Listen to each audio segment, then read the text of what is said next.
అందరికీ నమస్కారం. నా పేరు కుంటముక్కల సత్యవాణి, మాది కాకినాడ. నేను ఈరోజు మన జై తెలుగు తల్లి టీవీ ప్రేక్షకుల కోసం ఆకొండి శ్రీనివాసరాజారావు గారు రాసినటువంటి హైకూలని మీతో పంచుకోదలుచుకున్నాను. ఈ ఆకొండి శ్రీనివాసరాజారావు గారు కాకినాడ వాస్తవ్యులు. వీరు కర్ణాటక గాత్ర విద్వాంసులు. భారతదేశంలో ఈయనకి మంచి గాత్ర విద్వాంసుడిగా పేరుంది. ఈయన మొట్టమొదట హైకూలతో తన సాహిత్య ప్రక్రియను మొదలుపెట్టారు. దానికి గురువుగా శ్రీ అద్దేపల్లి రామ్మోహన్ రావు గారు రచయితని ఎంచుకున్నారు. తమాషా ఏంటంటే,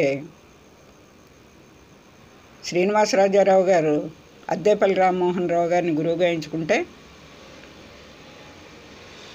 అద్దేపల్లి వారు శ్రీనివాసరాజారావు గారిని సంగీత గురువుగా ఎంచుకున్నారు.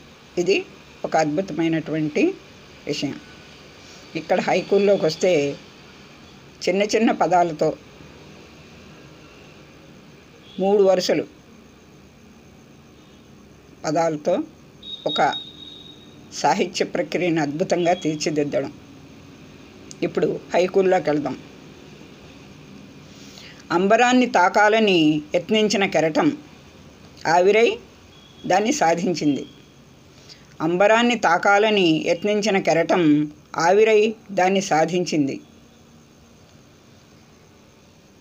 ఏదైనా మనం సాధించాలి అని అనుకుంటే పట్టుదల వదలకుండా ఏదో ప్రయత్నంగా దాన్ని సాధించవచ్చు.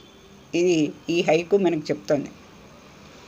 అంటే మనకేమి చేత కాదు, మనం చేయలేం అని వదిలిపెట్టేయకుండా పట్టుదల పడితే ఏదో విధంగా ఏదో రూపంలో దాన్ని సాధించవచ్చు అని చెప్తాము. తటాకంలో కొంగలు శిలలయ్యాయి చేపల కోసం. తటాకంలో కొంగలు శిలలయ్యాయిట చేపల కోసం. మనం చూస్తూ ఉంటాం. వంటకాల మీద కొంగ తపస్సు చేసిందని కథల్లో కూడా, మనం చిన్నపిల్లలకి చెప్పే కథల్లో కూడా ఈ మాటను ఉపయోగిస్తూ ఉంటాం. నిజమే. దానికి ఆ చేప దొరికేదాకా ఒంటికాల మీద ఏదో ముని తపస్సు చేస్తున్నట్లుగా అలా ఉండిపోతుంది.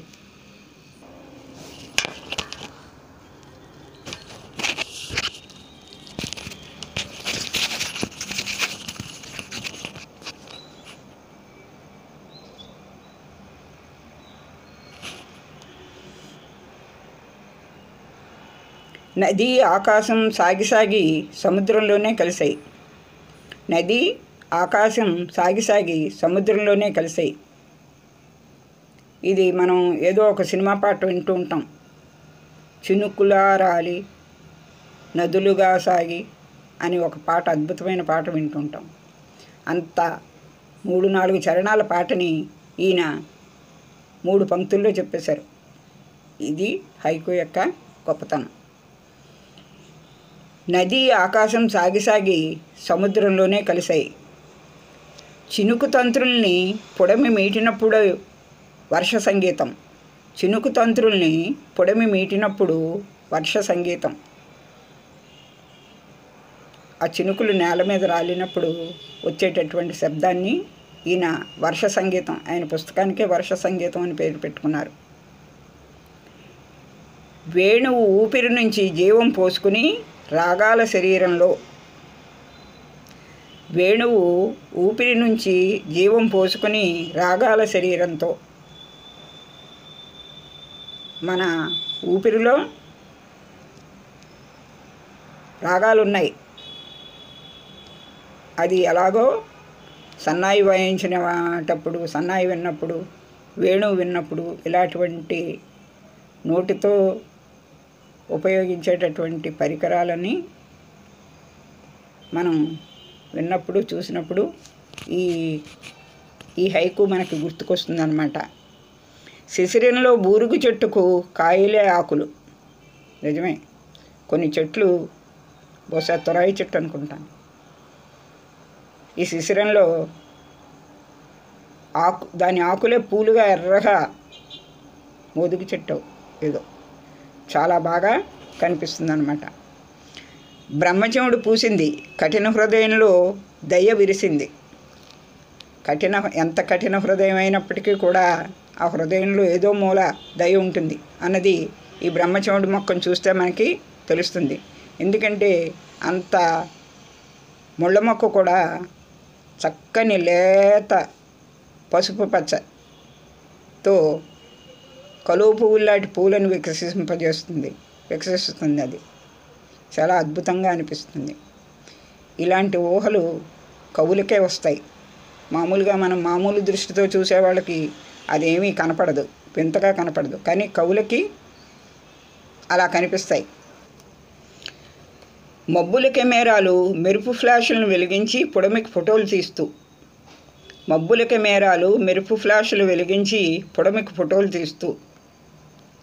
మబ్బులట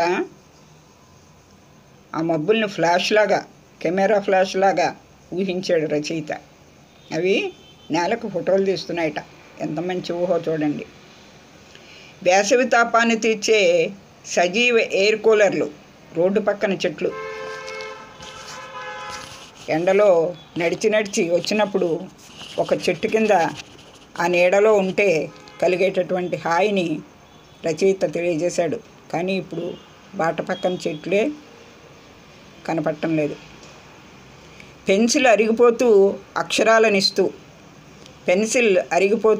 అక్షరాలనిస్తూ ఇప్పుడు దాకా కొన్ని వందల మంది రచయితలు కొవ్వొత్తి కరిగిపోతూ వెలుగునిస్తుందని రాశారు.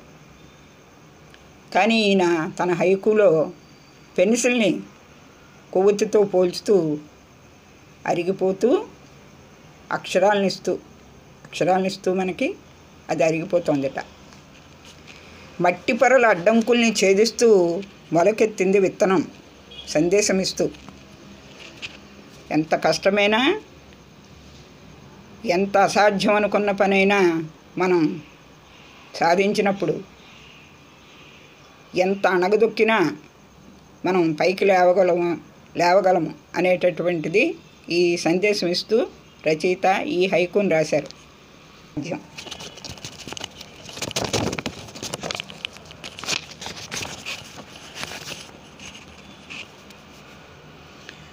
గగనన్నుదుట విభూతి రేఖై నెలవంక. గగనన్నుదుట విభూతి రేఖై నెలవంక పొడిచిన రోజుని చిన్నది వంకగా చంద్రుడు, నెలవంక అంటాం, అందుకని వంకగా ఉంటాడు చంద్రుడు, కొడవల ఆకారంలో చిన్న రేఖ మాత్రంగా. అది గగనన్నుదుట విభూతి రేఖట ఆ నెలవంక. సాహితీవనంలో విరిసిన మల్లి శ్రీ అద్దేపల్లి తన గురువుగారిని ఈ రకంగా ఒక హైకూలో ఆయన గొప్పతనాన్ని చెప్పేశారు. డాబా పైన హరివిల్లు రంగురంగుల బట్టలు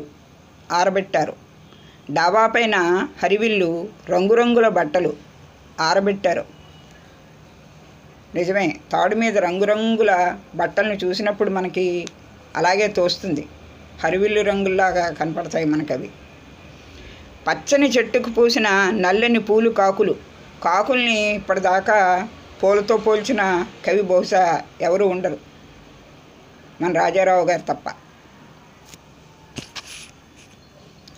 ఫుట్బాల్ గేమ్లో బంతి ఘాతాలు తింటూనే గోల్ వైపు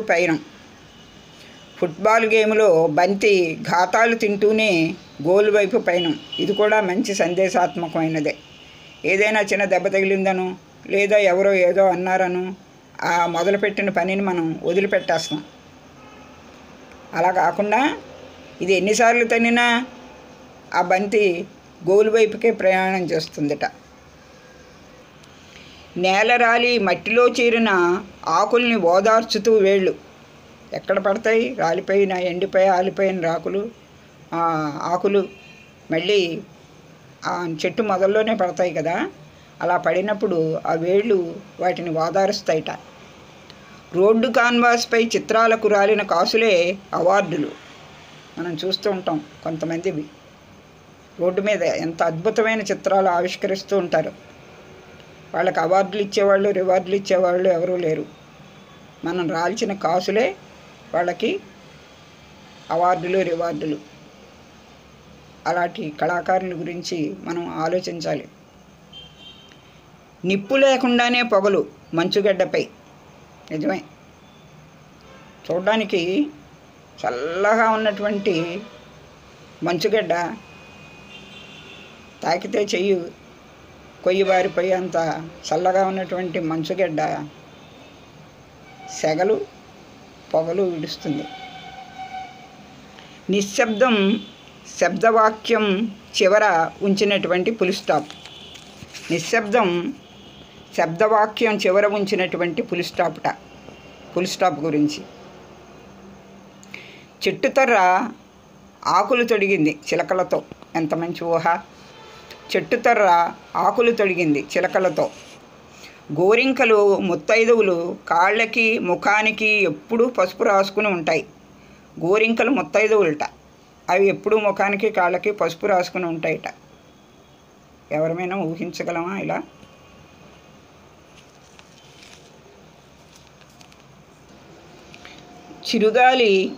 చిరుగాలికి చెట్ల కదలిక, పెనుగాలి కావద్దనే అభ్యర్థన. ఎంత మంచి ఊహ చూడండి. చిరుగాలికి చెట్ల కదలిక, పెనుగాలి కావద్దనే అభ్యర్థన. చెట్లు గాలి వేసినప్పుడు ఇలా భయపడుతూనే ఉంటాయి, ప్రార్థిస్తూనే ఉంటాయి, బాబు తండ్రి ఈ మాత్రం చాలు, మేము వేచడానికి ఎంతకంటా వేచడానికి మాకు శక్తి లేదు, కొమ్మలు విరిగి పడిపోతాం అని ప్రార్థిస్తాయి బహుశా భగవంతుణ్ణి.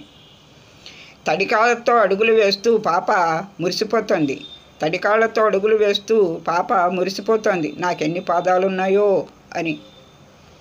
ఎంత మంచి ఊహ చూడండి.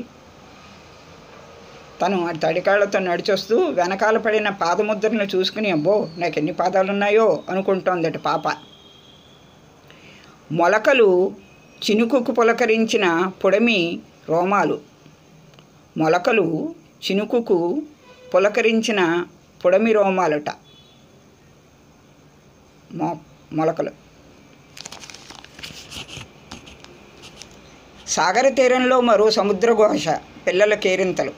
నిజమే, ఈ మనం సాగర తీరానికి వెళ్ళినప్పుడు అక్కడ పిల్లలు చేసే అల్లరి, వాళ్ళ అరుపులు, ఆ సముద్రఘోషతో సమంగా గొంతెత్తి వాళ్ళు వేసేటటువంటి కేకలు. గెలవేసిన అరటి చెట్టు వంగింది కోసుకోవడానికి వీలు కల్పిస్తూ. ఎంత మంచి ఊహ చూడండి. ఎప్పుడూ కూడా దానం చేసేవి ఒదిగే ఉంటాయి, దానం చేసేవారు ఒదిగే ఉంటారు, దాన గుణం ఉన్నవాళ్ళు ఒదిగే ఉంటారని చెప్పడం. అరటి చెట్టుది నిజంగా త్యాగమై, ఎందుకంటే ఒకేసారి ఒక్క గెలవేసి తన జీవితాన్ని ముగించేస్తుంది, అది మన కోసం. కనుకలువలు రాత్రి ముకుళించి ఉదయానికి వికసిస్తాయిట. కనుకలువలు రాత్రి ముకుళించి ఉదయానికి వికసిస్తాయిట. ఇది మరి కొంచెం తమాషా అయిన ఊహ. ఎందుకంటే కలువలు రాత్రి చంద్రుణ్ణి చూసి విడుస్తాయి, సూర్యుడిని చూసి ముకుళించుకుపోతాయి. కానీ రచయిత కనులని కలువలతో పోల్చారు కనుక బహుశా ఇలా చెప్పుంటాడు. దూరంగా కనిపించే కొండలపైన ఆకాశం సేద తీరుతోంది.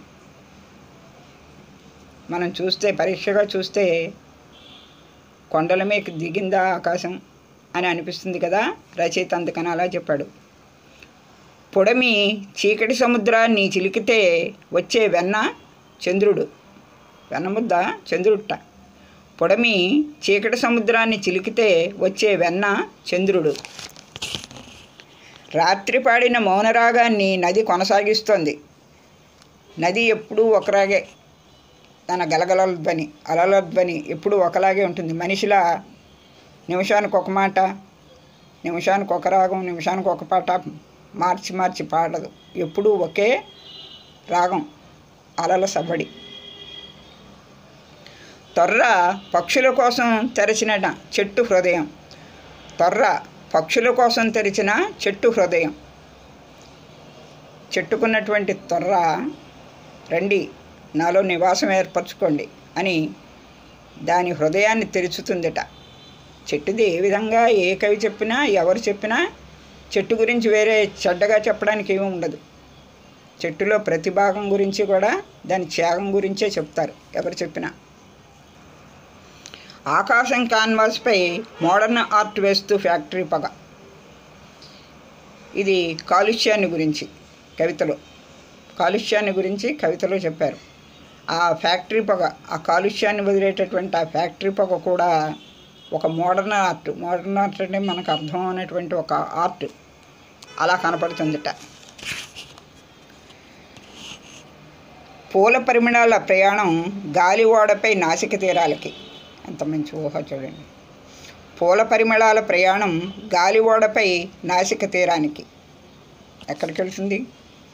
ఎక్కడికి వెళ్తే దాని విలువ తెలుస్తుంది?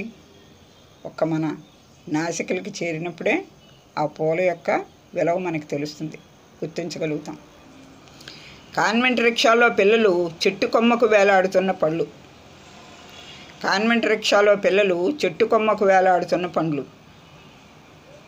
మనం చూస్తూ ఉంటాం.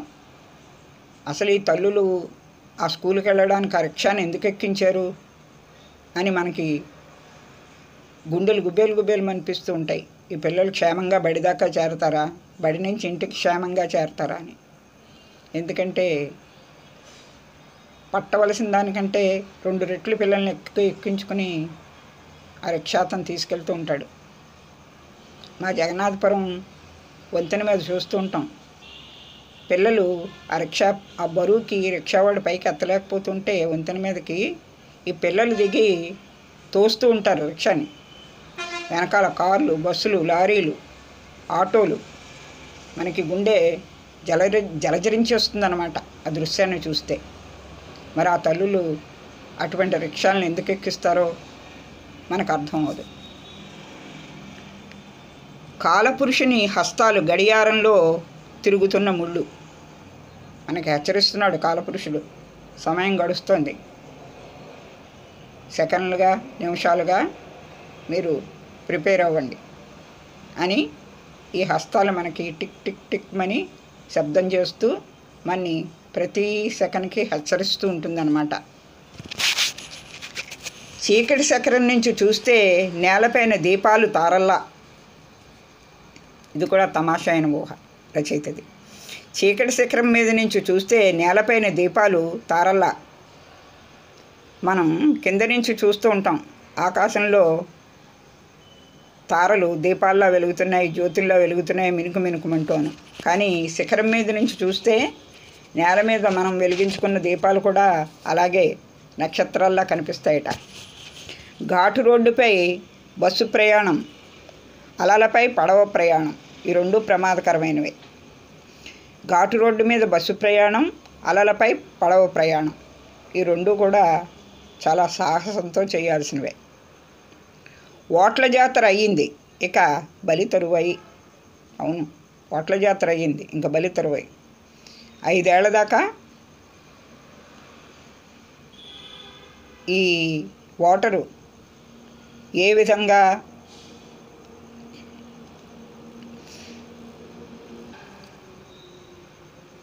జీవితం గడపాలో ఊహించలేడు. ఎవరు ఏ కారణంగా ఎందుకు బలవుతారో,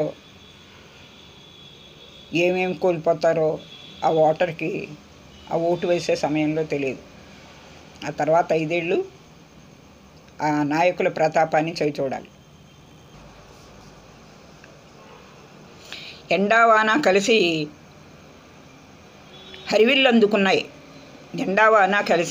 హరివిల్లందుకున్నాయి కుళ్ళిన లోకంపై బాణం వేయడానికి. మంచి ఊహ. ఎండావాన కలిసి హరివిల్లందుకున్నాయి కుళ్ళిన లోకంపై బాణం వేయడానికి. బహుశా ఈయనే ఊహించారు ఇలా హరివిల్లంతటువంటి ధనస్సుని కనుక ఎక్కువ పెట్టగలిగినటువంటి వాడు ఉంటే ఈ లోకంలో కుళ్ళంతా ఒకేసారి చనిపోతుంది. కాకిగూడులో పొలలు మురిసిపోతున్నాయి, మళ్ళీ చెట్టుబడిలోకి చేరామని. ఇది కూడా చూడండి. కాకిగూడులో ఉన్నటువంటి పొలలు మురిసిపోతున్నాయట, ఎండిపోయి ముక్కలు అయిపోయినా కూడా మళ్ళీ తల్లి ఒడిలోకి చేరామని. ఎంత వయసు వచ్చినా కూడా పుట్టిల్లు చేరినప్పుడు మనస్సు పడేటటువంటి ఆనందం ఈ ఎండిపోయిన పుల్ల ముక్కల్లో చూపించారు రచయిత. ఇళ్ళు చెట్లు తమని తాము చూసుకోవాలని సూర్యుడిని అడిగి నీడను తెచ్చుకున్నాయిట. అవును, మనకి మనం చూసుకోవాలంటే, మన మొహం మనం చూసుకోవాలంటే అద్దాలు ఉన్నాయి. మరి అంత అందమైన చెట్లు తమను తాము ఎలా చూసుకుంటారు, ఎలా చూసుకోగలవు? అందుకని సూర్యుడిని అడిగి నీడని అరువు తెచ్చుకున్నాయిట. స్కూలు వేసవిలో భరించలేకపోతోంది. ఎండను కాదు నిశ్శబ్దాన్ని. ఎంత మంచి ఊహ! నిజమే, మన పిల్లలు ఇంట్లో ఉండి అల్లరి చేస్తున్నంతసేపు మనకి విసుపుగా చిరాగ్గా అనిపిస్తుంది. కాసేపు బయటికి వెళ్ళి ఆడుకుంటారా అంటాం. కానీ అదే పిల్లలు ఏ మేనమామ ఇంటికో, అమ్మమ్మ ఇంటికో, నానమ్మ ఇంటికో వెళ్ళినప్పుడు వాళ్ళు తిరిగి వచ్చేదాకా మనం ఆ నిశ్శబ్దాన్ని భరించలేం. అలాగే స్కూల్ కూడా భరించలేకపోతుందిట, పిల్లలు తిరిగి స్కూల్ రీఓపెన్ అయ్యి వచ్చేదాకా. ఎత్తైన మర్రి చెట్టు నేలతో కలిసేందుకే ఊడలు. ఇది కూడా రచయిత మంచి వాక్యంతో చెప్పారు. ఎత్తైన మర్రి చెట్టు నేలతో కలిసేందుకే ఊడలు. ఎంత చెట్టు ఎంత పెద్దదైనా తిరిగి నేలను తాకాలనే తాపత్రయంతోనే దాని వేళ్ళని నేల మీదకి దింపుతుంది. మనిషి కూడా అంతే, ఎంత ఎత్తు ఎరిగినా తన ఊరు, తన వాళ్ళు, తన మనుషులు అనేటటువంటి ఆ అభిమానం, ఆ ప్రేమ కోల్పోకూడదు. నీటి నుంచి బయటికి తీసిన వల కన్నీరు కారుస్తుంది మరణిస్తున్న చేపల కోసం. నీటి నుంచి బయటికి తీసిన వల కన్నీరు కారుస్తోంది మరణిస్తున్న చేపల కోసం. కవి దయార్థ హృదయం చూడండి. తనే తీసింది నీళ్ళల్లో ఉన్న చేపల్ని. అయ్యో, నేనే కదా వాటిని తీసి ఈ మానవులకు అప్పచెప్పాను. అయ్యో, ఇవన్నీ మరణిస్తాయి, దీనికి కారణం నేనే అని ఆ వల విచారిస్తోందిట. కోకిల పాట దాని రంగుని చెరిపేస్తుంది. నిజమే, దాని పాట వింటూ కుహు కుహు దాని రాగాలు వింటూ మనం అది నల్లగా ఉంటుంది అనే ఊహే మనకు రాదు కదా. అంతే, సుగుణం ఉన్నట్లయితే మనిషి యొక్క రూపంతో మనకి పని లేదు. వర్షానంతరం నేలపై నిలిచిన నీళ్లు మబ్బుల్ని మరువలేక తమపై చిత్రించుకున్నాయి. నిజమే కదా. ఈ రచయితకి చాలా అబ్జర్వేషన్ ఉంది. వర్షం కురిసి వెలిసిపోయాక నేల మీద ఉన్నటువంటి నీళ్ళల్లో పైన మబ్బులు కనిపిస్తాయి మనకి పరిశీలనగా చూస్తే.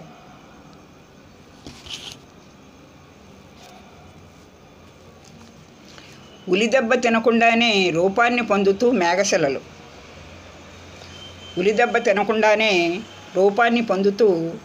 మేఘశిలలు.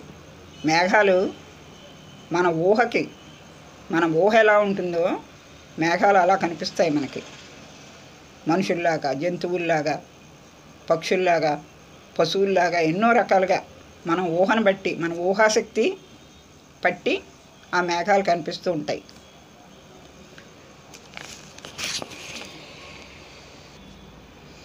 దూరం నుంచి రాయిని చెక్కుతున్న శబ్దం శ్రమ సంగీతం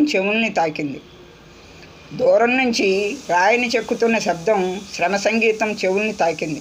నిజమే, శబ్దం లయబద్ధంగా వచ్చేటటువంటి శబ్దం. అది కుమ్మరి కుండలపై కొట్టే శబ్దం కానీ, కమ్మరి ఇనుముపై బాదే శబ్దం కానీ, లేదా కొన్ని ప్రదేశాల్లో మా కాకినాడలో తాటి పీచుని తీయడం కోసం ఆ తాటి మట్టని లయబద్ధంగా బాదే శబ్దం కానీ, ఇవన్నీ కూడా శబ్ద సంగీతాలే.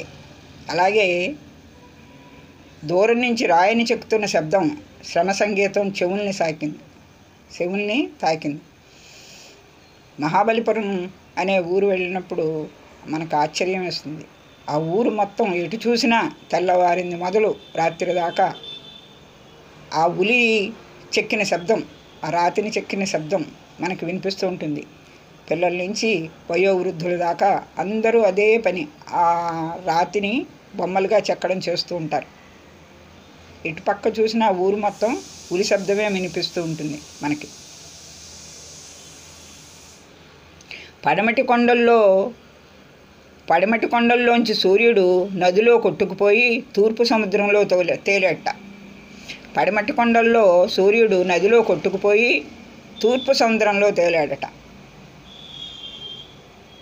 పడమటి కొండల్లో కుంగిపోతాడు సూర్యుడు, అక్కడ ఉన్నటువంటి ఆ సముద్రంలో మళ్ళీ తూర్పు సముద్రంలో తేలేట. ఈత చెట్టు ఆకుల చెవులకి జోకాలు పెట్టుకుంది గిజిగాడి గూళ్ళు. ఈత చెట్టు ఆకుల చెవులకి జోకాలు పెట్టుకుంది గిజిగాడి గూళ్ళు. ఇప్పుడు వాళ్ళకి ఈత చెట్టు అంటే తెలుసా, గిజిగాడి గూళ్ళు అంటే తెలుసా? ఇది మనం తెలుసుకోవాల్సినటువంటి విషయం. ఇది పల్లెటూరులో పుట్టి పెరిగిన వాళ్ళకి మాత్రమే ఇలాంటి అద్భుత దృశ్యాలు చూడగలుగుతాం. ఈత చెట్టు ఆకుల చెవులకి జోకాలు పెట్టుకుంది గిజిగాడి గూళ్ళతో. ఎంత మంచి ఊహ! ఎంతో ఎత్తుకు ఎదిగానని గర్విస్తూనే వెంటనే కింద పడుతుంది ఫౌంటైన్లో నీరు. తన తప్పు తెలుసుకుంటుంది, ఎంతెత్తో ఎదిగానని అనుకుంటుంది, కానీ అంతలోనే నా స్థానం ఇదే కదా అసలు స్థానం అని తెలుసుకుంటుంది. ఏది? ఫౌంటైన్లో నీరు. గాయాల అనుభవాలు గట్టిపడి చెట్టు చుట్టూ బెరడు. గాయాల అనుభవాలు గట్టిపడి చెట్టు చుట్టూ బెరడు. మనం కింద పెడితే గాయం అయితే అది 10 రోజులకో 15 రోజులకో అక్కడ గట్టిపడిపోతుంది ఆ ప్రదేశం. అలాగే చెట్టు తనకు తాగిన రాయి దెబ్బలు కానీ, లేదా అనేక రకాలుగా చెట్లని అనేక రకాలుగా ఉపయోగించుకుంటున్నాడు నేటి మానవుడు.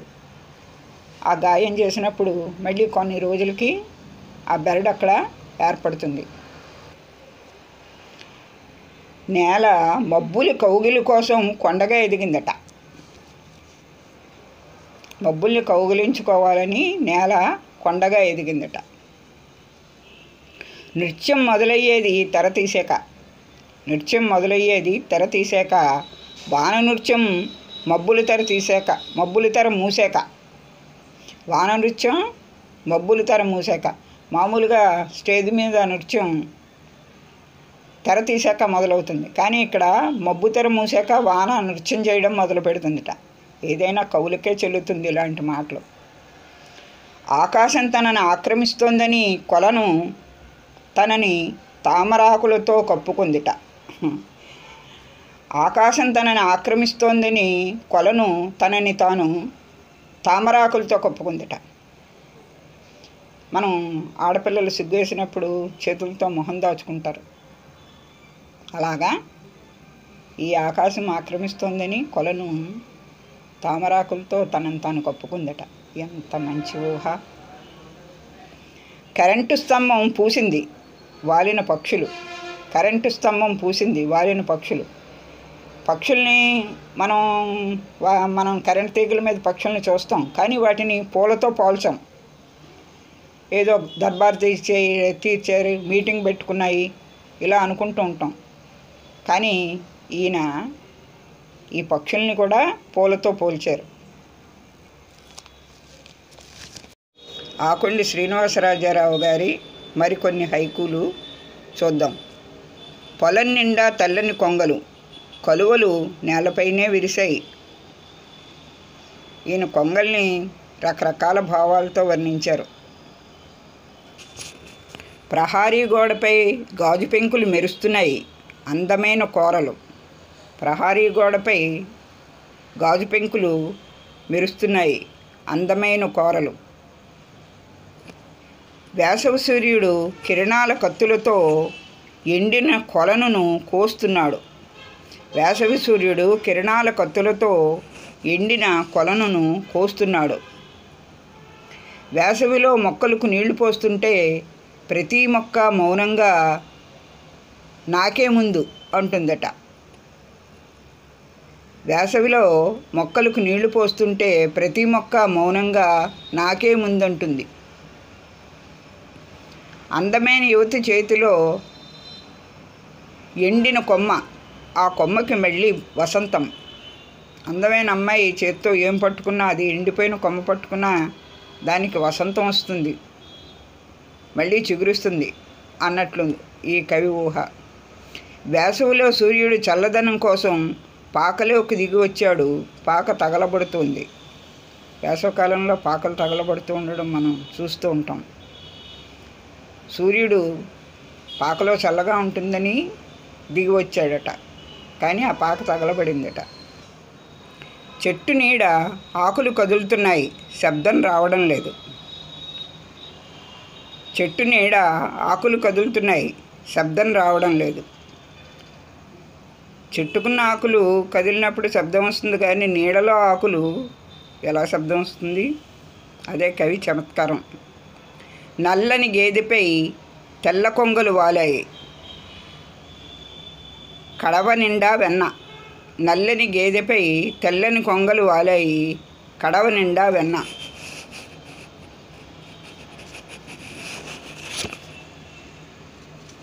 కురిసిన వర్షం పల్లాల్లో దేశపటాల్ని చిత్రించింది.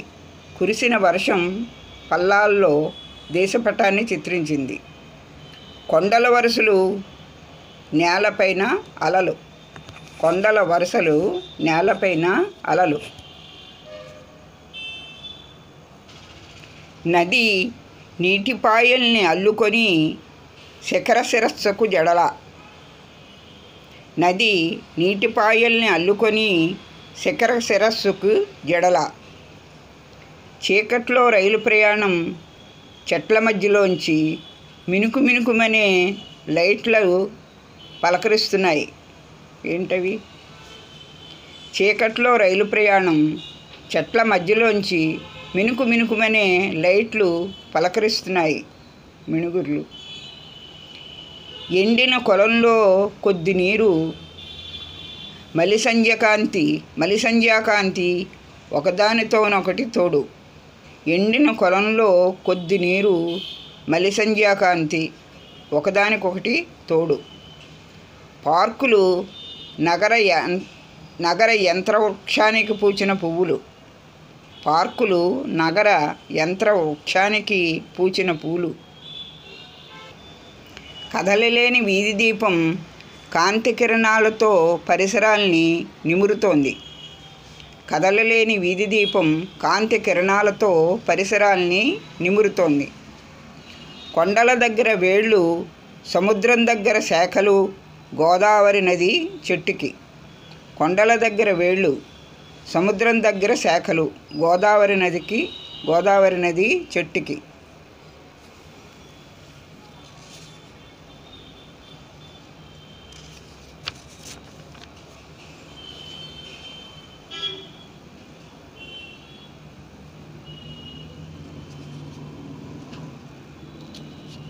గుల్మొహర చెట్టు నుంచి పువ్వులు రాలుతున్నాయి, నెత్తురు వర్షం. గుల్మొహర చెట్టు నుంచి పువ్వులు రాలుతున్నాయి, నెత్తురు వర్షం. రైలు ముందుకు సాగుతున్న పువ్వులలో ఉన్న చెట్లు నన్ను వెనక్కి తీసుకెళ్తున్నాయి. రైలు ముందుకు సాగుతున్న పువ్వులతో ఉన్న చెట్లు నన్ను వెనక్కి తీసుకెళ్తున్నాయి.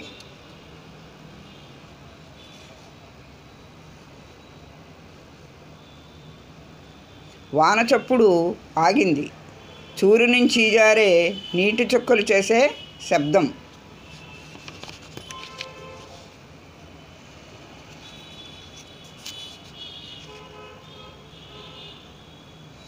కొలనులో ఉన్న మబ్బులు పిలిస్తే చినుకులు కిందికి దిగొచ్చాయి. కొలంలో ఉన్న మబ్బులు పిలిస్తే చినుకులు క్రిందికి దిగి వచ్చాయి.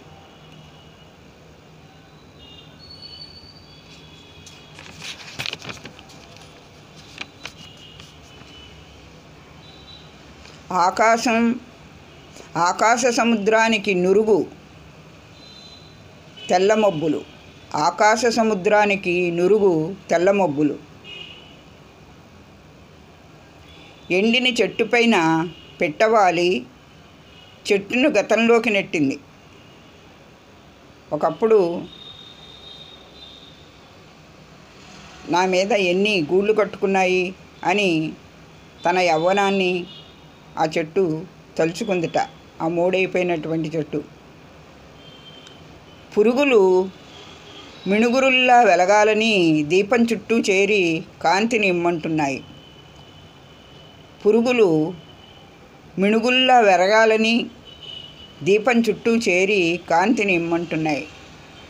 ఇది అరువు ప్రమాదం. ఆకర్షణలో పడటం కూడా ప్రమాదం అని తెలుస్తుందన్నమాట. పురుగులు మిణుగురుల్లా వెలగాలని దీపం చుట్టూ చేరి కాంతిని ఇమ్మంటున్నాయి.